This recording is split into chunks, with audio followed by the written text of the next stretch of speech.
بسم اللہ الرحمن الرحیم۔ آج کے اس stories of science from Islamic past کے اس ایپیسوڈ میں آپ سب کو ویلکم کرتا ہوں، خوش آمدید کہتا ہوں۔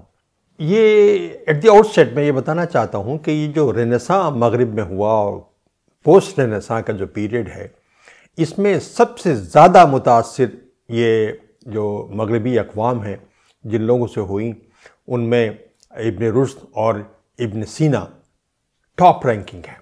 سب سے زیادہ متاثر ان دو افراد سے ہوئی ہے۔ اس کے ایویڈنس کتابوں میں ملتے ہیں، باقاعدہ کتابیں ان موضوعات پر لکھی گئی ہیں۔ آپ یہ سمجھیے کہ آج ہم جس شخص کے بارے میں گفتگو کر رہے ہیں وہ ابن سینا ہے۔ ابن سینا ویسے تو 10ویں صدی ہجری میں ان کی پیدائش ہوئی اور 11ویں صدی یعنی 1037 میں ان کا انتقال ہوا۔ گویا دونوں ان صدیوں میں گویا کہ ان کا اثرات محیط ہیں۔ تو ان کی شخصیت is a physician, is a man of medicine اتنی بلند ہے کہ ان کے دوسرے میدانوں میں جو کام اور خدمات ہیں وہ اکثر و بیشتر اوور شیڈو ہو گئے ہیں۔ آج کی اس گفتگو میں ہم ان کی القانون کا حوالہ نہیں دیں گے، اس پر گفتگو نہیں کریں گے، اور نہ ان کے جو کام میڈیسن کے میدان میں ہیں ان پر کوئی حوالہ دیں گے، بلکہ ان کے علاوہ جن میدانوں میں انہوں نے کام کیا اس کا تذکرہ کریں گے۔ اور یہی مقصد بھی ہے آج ان کو موضوع بنانے کا کہ ہم ان کا وائڈر جو زیادہ وسیع جو ان کا تعارف ہے وہ ہم آپ کے سامنے پیش کریں۔ عزیزان گرامی، یہ بات آپ کو معلوم ہونا چاہیے کہ ابن سینا ایران کے ایک نیشنل آئیکن ان کو تصور کیا جاتا ہے۔ دوسری بات یہ ہے کہ چاند کی جو کریڈس ہیں، چاند پر جو مختلف گڑھے پڑے ہوئے ہیں، ان پر کو مختلف سائنسدانوں کے نام سے ان کو منسوب کیا گیا ہے۔ اس میں ایک کریڈ ابن سینا کے نام سے بھی ہے۔ دوسری بات یہ کہ 1980 میں جو ایک یونیسکو کے زیر انتظام ایک عالمی سطح پر، پوری دنیا کے سطح پر ابن سینا کے کا 1000 سالہ یوم پیدائش منایا گیا۔ یہ خود اس بات کی دلیل ہے کہ انٹرنیشنلی کتنا بڑا ریکگنیشن ابن سینا کو وہ حاصل ہے۔ لیکن ایک بہت انٹرسٹنگ بات یہ ہے، بڑی دلچسپ بات ہے، یہ ہے کہ 2006 میں یعنی ابھی آج سے کوئی 14-15 سال پہلے کہ برٹش جرنل آف میڈیسن میں ایک آرٹیکل پروفیسر جان اورکھارٹ نے ایک مضمون لکھا جس میں بڑی انٹرسٹنگ بات انہوں نے کہی۔ میں ناظرین کے انٹرسٹ کے لیے اس کو 2 لائن میں پڑھ کے سناتا ہوں، یو ول انجوائے اٹ۔ وہ کہتے ہیں کہ if the year were 1900 and you were marooned and in need of a guide for practical medicine, which book would you want by your side? My choice was ابن سینا۔ یعنی وہی کہتے ہیں کہ اگر زمانہ 1900 کا ہو اور آپ کسی علاقے میں بالکل میرون ہو گئے ہوں، کوئی کچھ بھی آپ کے پاس نہ ہو، آپ تنہا ہوں، لیکن جو چیز پریکٹیکل میڈیسن کے ضروریات پوری کرنے کے لیے جو کتاب آپ کے پاس میں ریکمنڈ کروں گا کہ وہ ضرور بالضرور ہونی چاہیے، وہ کہتا ہے کہ وہ ابن سینا ہونا چاہیے۔ یعنی 1900 تک صورتحال یہ تھی کہ اس کی پیرلل کوئی کتاب وہاں پہ نہیں تھی مغرب کے اندر۔ سمتھنگ بہت امپورٹنٹ بات ہے اور بہت زبردست ٹریبیوٹ ہے اس کی جینیس کو، ابن سینا کا۔ لیکن آج ہم اس کے حوالے سے جیسا کہ میں نے عرض کیا گفتگو نہیں کر رہے، بلکہ ان کی دوسری کتاب ہے، اس کا نام ہے کتاب الشفا، بک آف کیور۔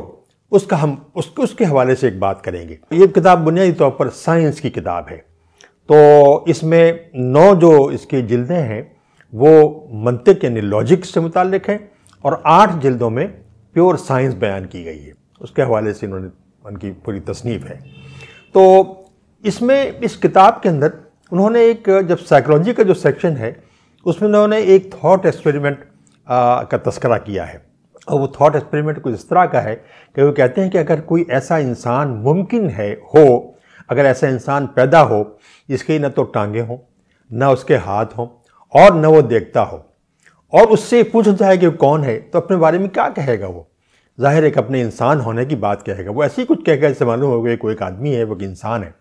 یہ جو پورا آرگومنٹ ہے، تو یہ اصل میں ان تھیولوجینز کے ساتھ ان کا ایک مستقل ان کا ایک گفتگو اور ڈیبیٹ چلتی رہتی تھی، جو کہ اس کے صرف فزیکل وجود کو تسلیم کرتے تھے۔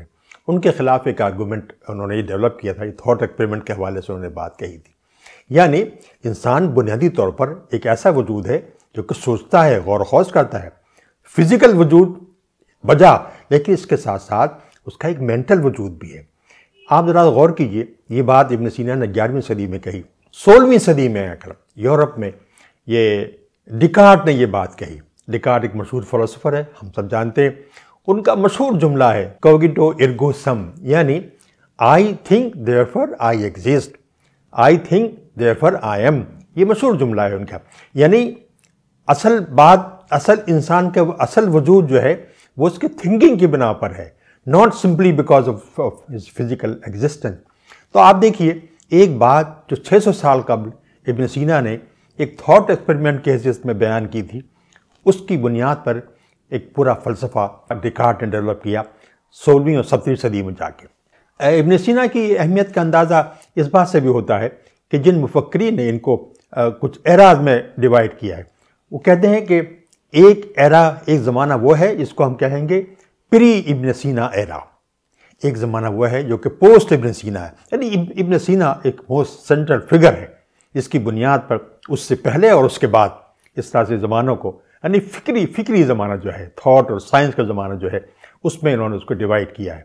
کچھ لوگوں نے کچھ اس طرح سے کہا ہے کہ جس طرح سے آرکیمیڈیز اور نیوٹن کے درمیان کی ایک فگر جو الحسن ہیں، جو مشہور سائنٹسٹ ہیں عالم اسلام کے، ان دو فگرز کے درمیان، آرکیمیڈیز اور نیوٹن کے درمیان کا جو فگر ہے، بڑی فگر ہے، وہ آرکیمیڈیز ہے۔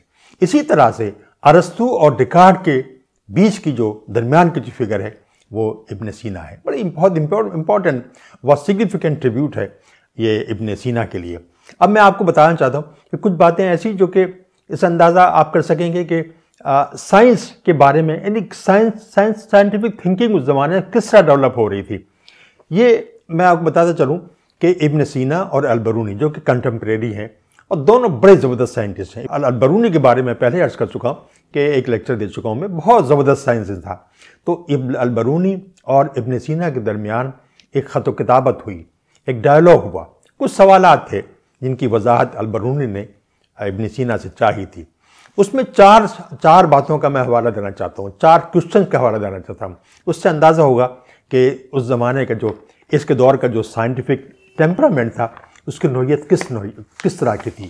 مثال کے طور پر ایک سوال جو البرونی نے ان سے کیا تھا وہ یہ تھا کہ یہ جو آسمان میں جو ہیونلی باڈیز ہیں یہ ریوالو کرتی رہتی ہیں، موو کرتی رہتی ہیں، اگر ان میں کوئی گریویٹی نہیں ہے تو ایسا کیوں ہے کہ یہ اپنے ریولوشن کے دوران زمین پر آ کر نہیں گرتی۔ یہ ایک تھاٹ، یہ خیال تھا، انہوں نے ایکسپیرینشن چاہا۔ دوسرا اس طرح سے ایک اور سوال تھا، انہوں نے کہا کہ ارسطاٹل ایٹومزم میں یقین نہیں رکھتا، آپ اس سے ڈینائی کیوں کرتے ہیں، آپ اس کے نقطۂ نظر سے آپ کیوں اختلاف کرتے ہیں۔ تیسرا سوال تھا کہ جو سورج کی جو شعاعیں ہیں، یہ انسان، کیا ان کا اپنا کوئی فزیکل وجود ہے؟ اگر نہیں ہے تو یہ ہم تک یا زمین تک گرمی کس طرح پہنچتی ہے؟ ایک سوال تھا۔ پھر اس طرح ایک اور بات تھی کہ ارسطو کے بارے میں مشہور، ارسطو نے کہا تھا کہ پیرلل ورلڈ نہیں ایگزسٹ کرتی، لیکن ابن سینا اس سے اختلاف کرتے تھے۔ تو البرونی نے یہ سوالات کیے تھے، یہ پیورلی سائنٹیفک سوالات ہیں کہ آپ اس نقطۂ نظر کے، ارسطاٹل کا جو نقطۂ نظر ہے اس سے کیوں آپ اتفاق نہیں رکھتے ہیں۔ اسی طرح سے ایک اور سوال، کسی اور سوال کے جواب میں ابن سینا نے یہ بات کہی تھی کہ یہ جو برف جب بنتا ہے تو اس میں بہت سی ایئر کی پاکٹس رہ جاتی ہیں، اور ان ایئر کی پاکٹس کی بنا پر یہ برف پانی میں تیرتا ہے۔ ظاہر ہے فی زمانہ یہ ایک سوال تھا، فی زمانہ یہ اس کا جواب تھا۔ بعد میں ہمیں معلوم ہوا کہ برف، آئس کی جو ڈینسٹی ہے وہ پانی کے مقابلے میں کم ہوتی ہے، اس لیے وہ تیرتا رہتا ہے اس کے اوپر۔ لیکن اس سے اندازہ ہوا کہ لوگ کس طرح سوچ رہے تھے، کس طرح کے کوشچن ایک دوسرے سے وہ کر رہے تھے۔ یہ بھی میں آپ کو بتاتا چلوں کہ پروجیکٹائل جو موومنٹ ہوتا ہے، نہیں، جب کوئی چیز نیچے سے ہم اوپر پھینکتے ہیں اور دور پھینکنے کی کوشش کرتے ہیں تو اس کو پروجیکٹائل کہیں گے۔ تو امپیڈنس تھیوری انہوں نے دی تھی، ابن سینا کی امپیڈنس تھیوری اپنے زمانے کے اعتبار سے انہوں نے دی، جو کہ ایک ورکیبل تھیوری ہے اپنے حساب سے۔ اس کے علاوہ مزید میں یہ بتاؤں آپ کو کہ ابن سینا حافظ قرآن تھے اور مفسر قرآن بھی تھے۔ گویا ان کا جو مقام بلند ہے میڈیسن کے فیلڈ میں، فلسفے اور سائنس کے میدان میں وہ مقام ان کا کسی سے کم نہیں ہے.